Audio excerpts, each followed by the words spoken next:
another Silverbird Selection game review.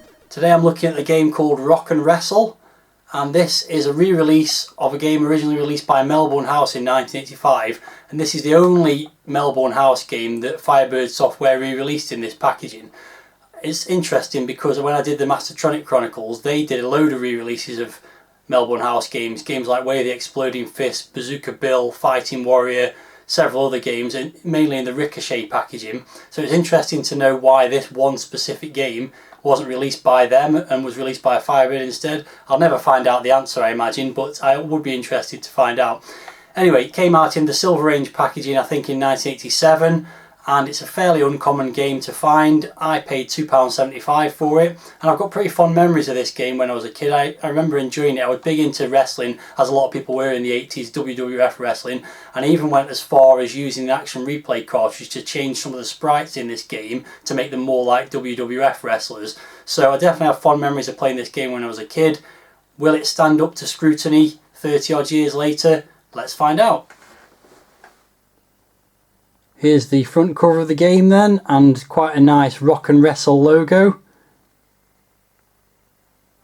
And an image of a couple of wrestlers going at it against each other. One's got the other in a headlock and punching the side of his face. Quite cartoony style and not a bad image at all, I would say.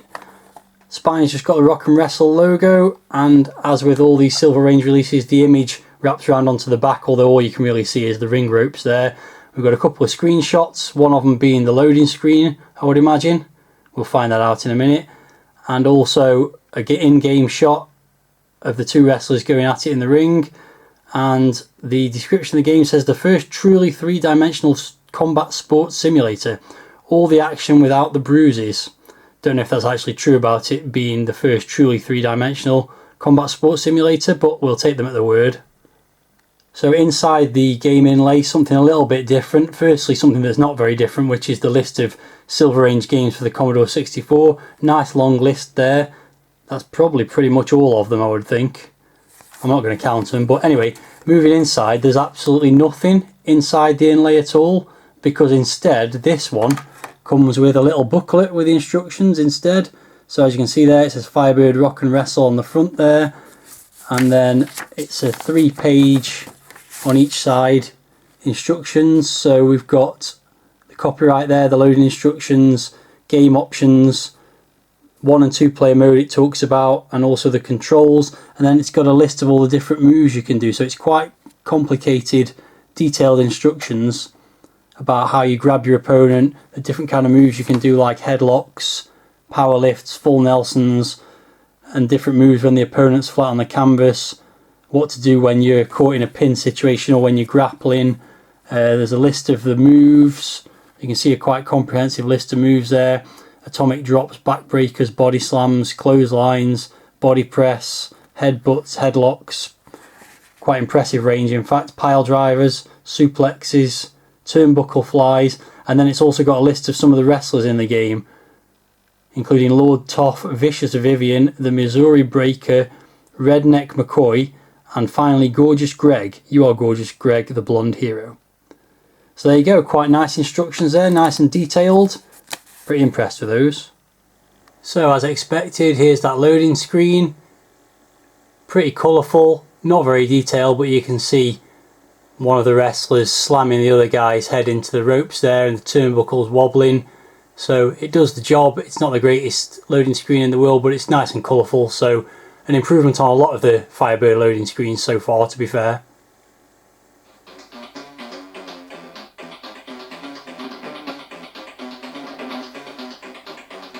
Okay, so the game loads and you're treated to a demo of two of the wrestlers fighting in the ring. There's no title screen or anything to speak of, nothing that tells you who developed the game, who the programmers were, who the music's by, or anything like that. You literally just got the options at the top there, one player and joystick, and also a score in the middle of the screen, and this rolling demo, which is quite nice to watch actually. You could quite easily just sit and watch this for a minute or two, watching all the different moves and things.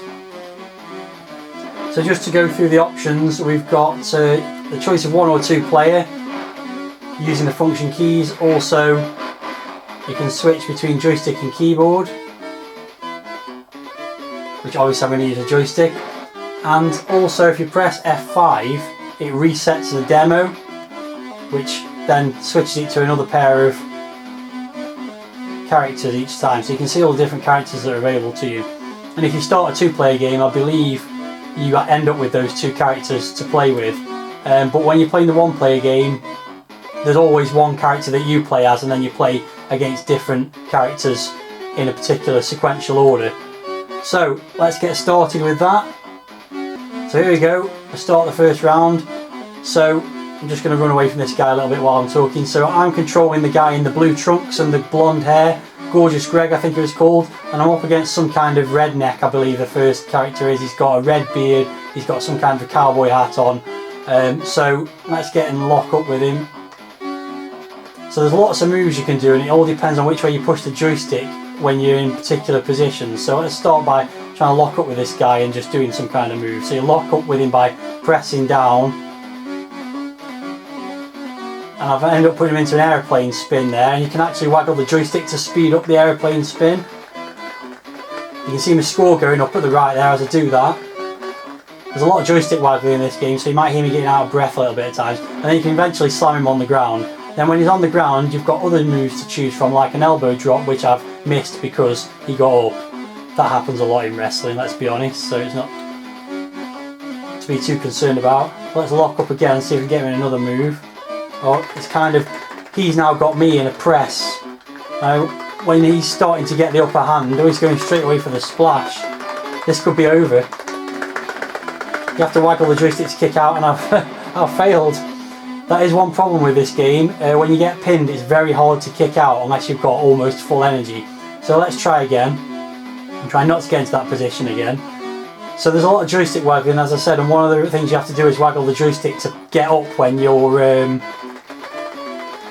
on the ground, and also get out of when you're locked up and he's got the upper hand. You can break out of moves by waggling. There we go, finally got up. So let's see if I can now get him in a move. There we go, so I've got him in a suplex there, I think.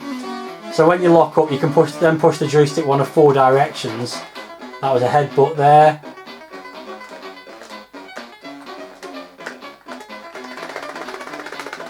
No, he's got me in a suplex. He's gone for the pin as well. Look, I'm in the ropes there. And he pinned me again. This is not going well so far. I can usually beat the first guy, but he just seems to be getting me in a pinning position over and over again.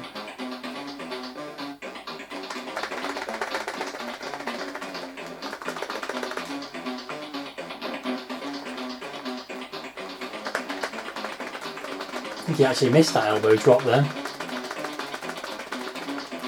It does take a long time to get up at times.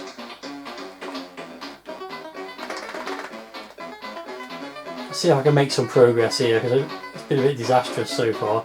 So when you're a little bit further away from him, you can also do kicks and chops. I don't know what he's doing here, he's just kind of walking backwards and forwards. There we go, I've got him in a spin there. Suplex. So you can see the energy bars at the bottom of the screen. Obviously the idea is just to run their energy down and then pin them.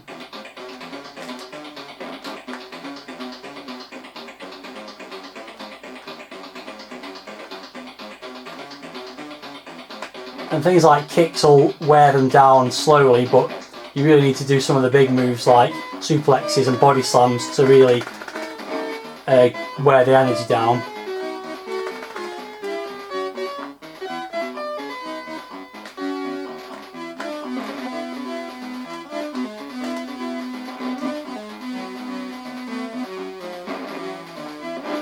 I've gone for the pin now, let's see what happens. There we go, I've beaten him finally. And he had loads of energy left, so there's no logic to that really. He should have been able to kick out of that. So then we go on to the second guy, who as you can see is a burly looking gentleman with an eye patch, all in black, and he just likes to run backwards and forwards for no apparent reason.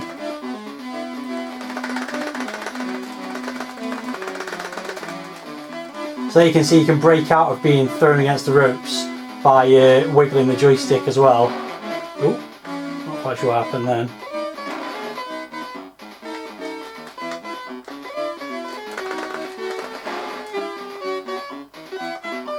So each of the wrestlers does have slightly different tactics, and that does give them a bit of personality.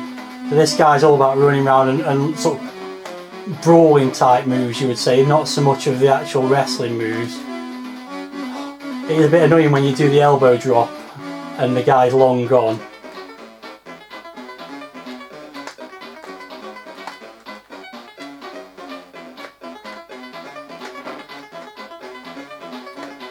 He's just running backwards and forwards.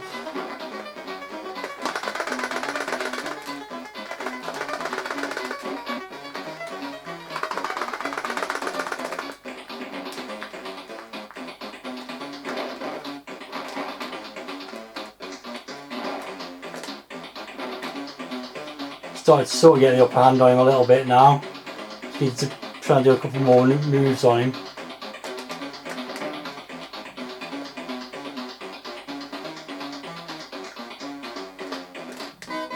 Oh, he's got me right now. This is the problem then, they go for the pin. Oh, I've managed to kick out that time. He's gone for the pin straight away again, that's a bit unfair.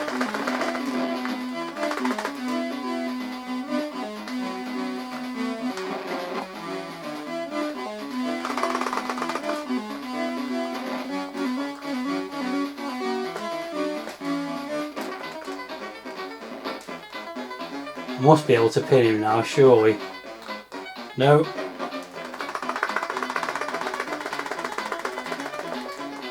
That swirling spin thing is quite amusing. He's going to pin me now for sure. Yeah, got me again. So yeah, it's quite hard, as you can see. There's not really much more to say about it. I'm going to try and get past that guy, so I'll just play through the first guy again and then try and get past the second guy.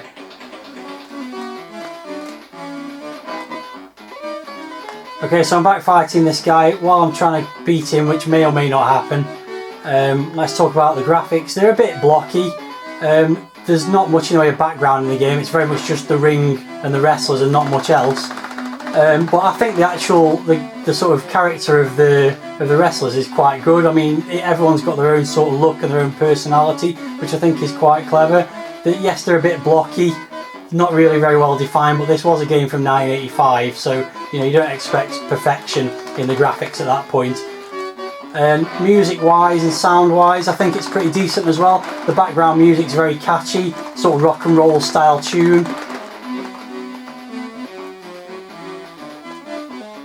And the sound effects are just sort of crunches and bumps really, but they work pretty well as well.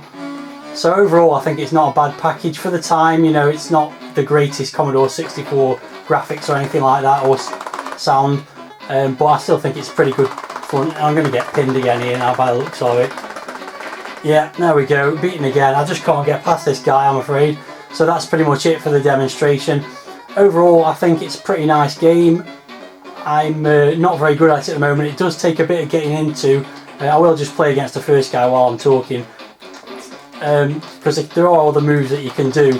It's quite hard to do some of the moves, particularly the moves where you have to hit the guy from behind are particularly tricky, because a lot of the time you always sort of face onto him.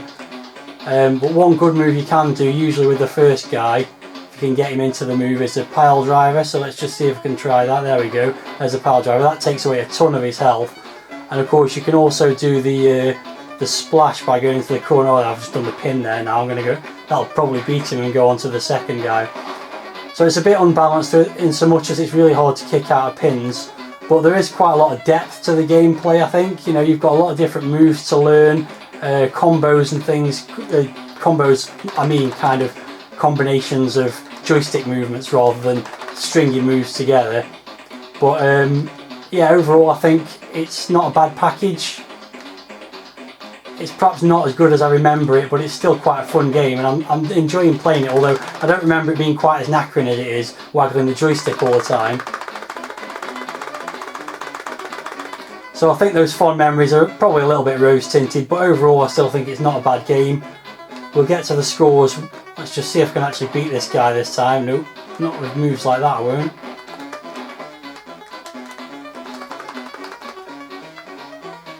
It's got that feeling of sort of not really so much American pro wrestling as more sort of British wrestling from the early 80s, the sort of Big Daddy Giant Haystacks era. It's not quite as slick, shall we say, as the WWF era that this was happening at this time.